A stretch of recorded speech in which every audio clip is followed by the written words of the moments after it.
The rewind technique originates from the field of neuro-linguistic programming, NLP, and when it was initially developed, it was referred to as the visual kinesthetic dissociation technique. One of the versions of the technique is taught by Dr. David Muss. In 1991, he contributed an article on the topic to the British Journal of Clinical Psychology. In this particular study, he used the rewind technique to treat 19 law enforcement officers who were suffering from PTSD. 2 years were spent monitoring the officers' every move. Astonishingly, all of the officers showed improvements in their trauma responses, and most importantly, none of them had a relapse after completing the program. Let's have a look at how we can apply the practice in our own lives. Step 1. Identify a target learning. This refers to the body responses that are caused by the trauma. For example, with the law enforcement officers, a frightening altercation with an armed assailant may leave someone with flashbacks to the event, intrusive thoughts, avoidance, insomnia, and nightmares.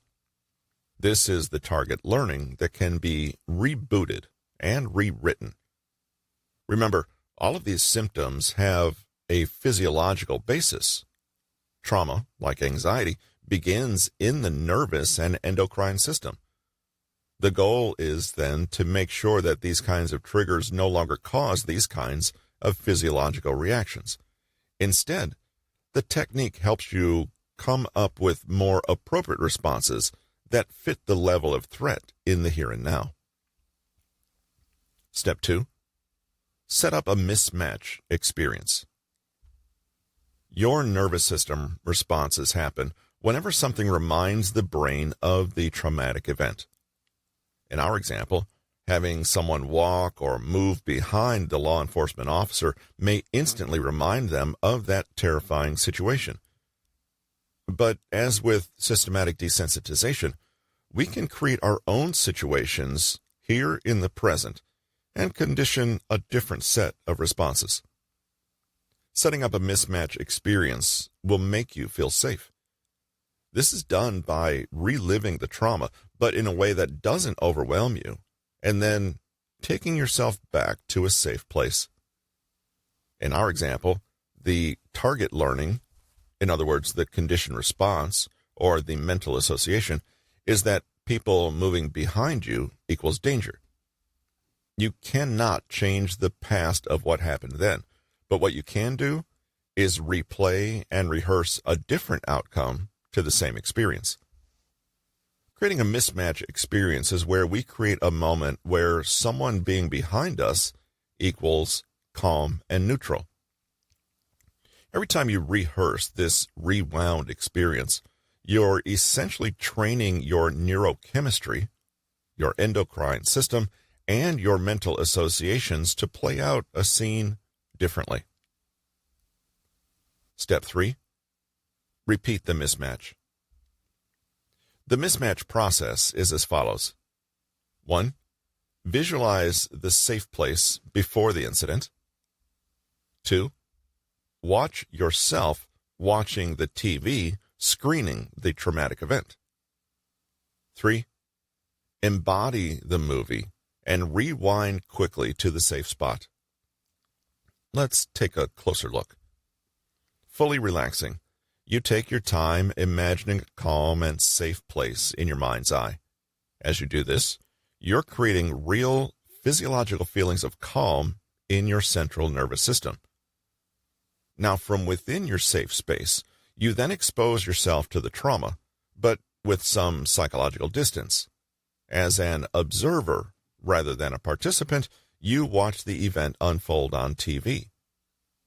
In your safe space, literally picture a TV screen playing the trauma, and you're holding the remote control. If this still feels a little difficult, you could even watch yourself watching yourself on TV. Imagine that the film on TV begins before anything bad happens. Let's say, in our example, that the police officers are entering a house without any fear or concern. Then, the bad event is played through step by step. Then when it's finished, the person imagines pausing the film and floating into the screen, where they are now experiencing it in first-person point of view. They imagine that while they're embedded in the film this way, the scenario is rewound so that they experience themselves moving swiftly backward through the event. They experience the event, but moving backward. They end up at the beginning of the scene where it was safe and before anything bad happened. For the police officer, this means seeing the assault running backward and seeing the assailant move away from him and run backward out of the house and away. And that's it. Repeat this process, each time landing up in the place of safety, i.e., the moment before the bad thing happened. Remember to play through the story forward while at a comfortable, safe distance, i.e., watching the TV from afar, and play through it backward while you are embedded in the story, watching it through your own eyes. Eventually, the association of the trigger and trauma response begins to fade. You'll no longer experience the same emotional reaction when faced with the trigger. It seems like magic, but it isn't. Instead, it simply confirms what scientists now know about how the brain responds to trauma and how that response can be overwritten. Every time you rehearse this situation but reverse it, you're teaching your brain that it has a pleasant outcome, that it results in safety, and that it always ends in a neutral way. And your brain rewrites itself accordingly. If the process is still successful, you will still remember the trauma and be able to look at it and talk about it, but you'll no longer have the embodied physiological trauma response that you used to, the one that is so characteristic of PTSD. The rewind technique works because it addresses every human being's need for emotional checks and balances. When our need for safety is not met, mental health problems, and especially PTSD, can develop. By reviewing and replaying traumatic events, you expose yourself to trauma, but in a physically dissociative, i.e., diffused way, and so you eventually fade that emotional component. The great thing about this method is that you can practice the technique without ever having to reveal names or details of the trauma or having to recount the narrative to a therapist. You can try the technique on any event, long or short term, or practice it with many separate events and triggers, as is usually necessary with CPTSD, complex PTSD. The technique can help you stop involuntarily returning to traumatic memories and cut down on intrusive thoughts and flashbacks. It's as though your mind is given the opportunity to put to bed unfinished traumatic experiences, and the trauma response is rewritten and erased. Take a look at the story of Katherine Vilnrotter from the website of the Human Givens Institute, which is a group of professional organizations and psychologists who believe that rewind therapy is a way to reboot some of the ingrained genetic givens we all start with in life. Says Katherine, "We established that my calm, relaxing, safe place would be a warm beach filled with sunshine and soft rolling waves. As Sue slowly counted to 20 with my exhales, I felt myself slip into a deeply relaxed state where I was fully conscious of everything happening around me. Sue's soothing voice then led me to a television set on the beach with a DVD player holding a DVD of my trauma experience. As soon as she mentioned the contents of the DVD, I was immediately transported back to it. I was there, and I instantly started crying and feeling the same life-threatening distress of the trauma. I'd never accessed it so quickly before. She brought me back to my relaxing beach to recover from the shock of feeling my naked emotions hit me so quickly. A few breaths later, I was ready to try again." Sue took me through the rewind process. I saw myself watching the TV with the trauma playing forward and backward several times, but not actually seeing the screen. I then watched it play forward on the screen, and I went backward through it. As the memory was playing faster and faster, all I saw was a blur, with particular moments as snapshots within it. I felt the distress on my face lessen and my breath normalize. After seeing it fly by countless times, forward and backward, from various angles and points of view, I began to disconnect from it. My emotions were neutral, and I saw the trauma as a matter of fact and nothing else. After I had the pleasure of destroying the DVD in any way I wanted, Sue took me through scenarios that had triggered me in the past, describing my calm and confident reactions to them in the future. Sue then took the opportunity to remind me of positive aspects of my personality and my life accomplishments, and reinforce the idea that I have the ability to realize my dreams.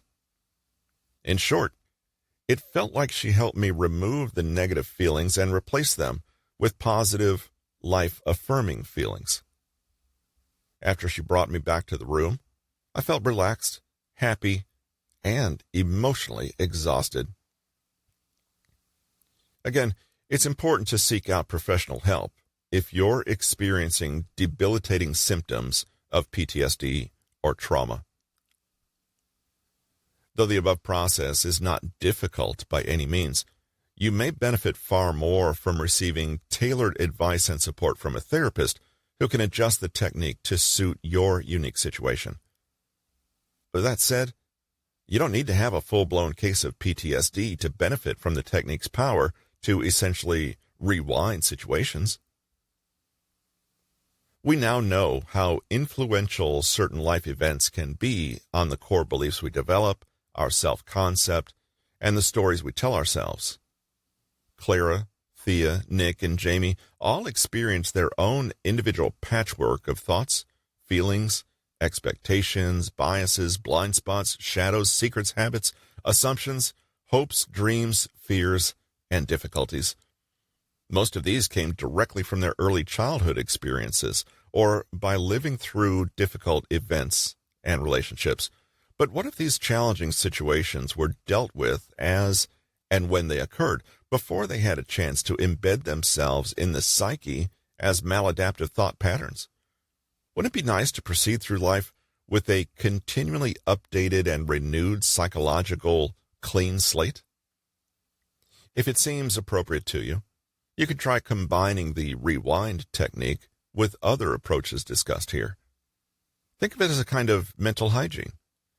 Every time you experience a shock, a loss, a disappointment, an embarrassment, and so on, you pause and employ the rewind technique to take some of the neurochemical sting out of the experience. The technique fits comfortably alongside positive visualization, calming and breathing techniques, opposite action, self-questioning, cognitive diffusion, and even shadow work and reparenting. There's no reason you can't put memories from your earliest childhood on the TV or watch from the security of your safe place possible future events that you might want to cope forward with. When you are your own self-therapist, you're empowered to use whatever techniques help you feel more self-empathy, more presence, and more awareness. With heightened awareness, you can tell when you're having a physiologically anxious fight-or-flight response and can proactively choose to rewind through it again and again until the stimulus no longer produces that reaction. Your awareness lets you know how well your approach is working and gives you the confidence to adjust as you go, trusting in your own patience and consistency. No two people are the same, and the challenges that each of us face are completely unique.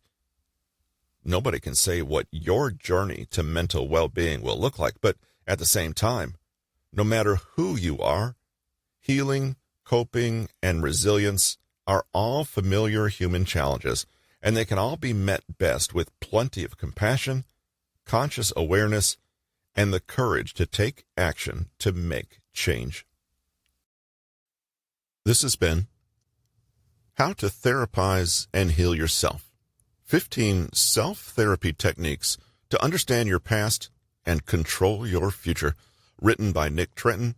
Narrated by Russell Newton. Copyright 2022 by Nick Trenton. Production copyright by Nick Trenton.